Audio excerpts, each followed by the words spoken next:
Here's your October national market update and what you can expect in price changes and appreciation.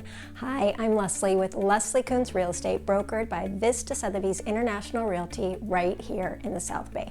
And this is everything you need to know about the changes in the housing market for the month of October.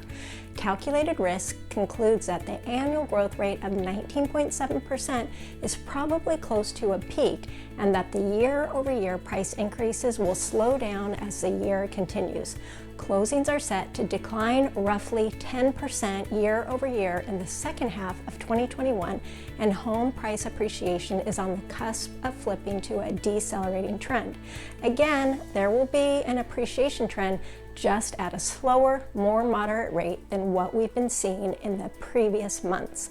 That being said, don't expect prices to decline. Buying now is really mission critical because prices will continue to rise and interest rates are expected to rise too, which will lead to declining purchasing power.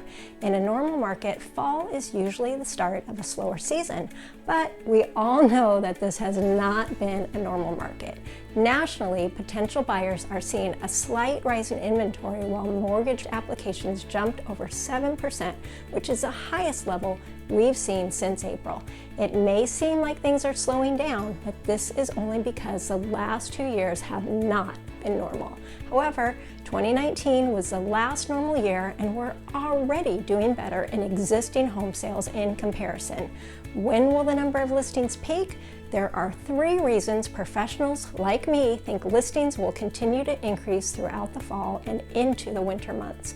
1, there is pent-up selling demand, and homeowners are starting to feel more comfortable with the idea of putting their home on the market as more people are getting vaccinated.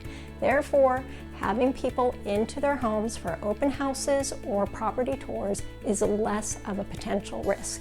Number 2, new construction is taking place and starting to grow more rapidly, allowing more options for potential buyers and current homeowners to consider when they sell. There is no longer a lack of options compared to the options sellers had in the past.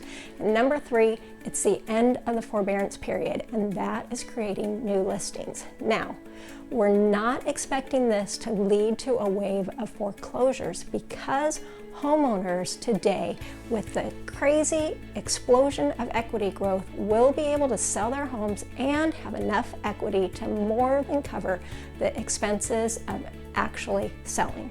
As far as interest rates are concerned, we are expecting to see rates increase with the Federal Reserve's recent announcement that they will soon begin reducing the pace of monthly bond purchases, the first step toward pulling back on the massive amount of help the Fed had been providing markets and the economy.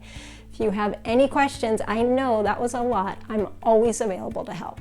Leslie with Lesli Koontz Real Estate, putting your family first.